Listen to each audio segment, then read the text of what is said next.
গুরুদেব এই দেখুন আমি ভিক্ষে করে নিয়ে এসেছি। রামানন্দ ব্রহ্মচারী বলে বাবা অনেক বেলা হয়ে গেছে, দে দে দে, কৃষ্ণপদে মতি হোক তোর। এমন সময় সেই চালগুলো নিয়ে এবার রন্ধন করে আজকে কি করেছে, গিরিধারীকে সেবা দিচ্ছে। হরিবল।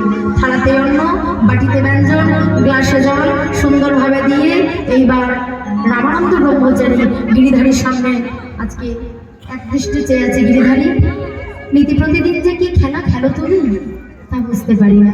হে গিরিধারী, তোমার লীলা বোঝা ধারী। হে মাধব, তুমি যেন জনমে জনমে কৃপা করো। বলো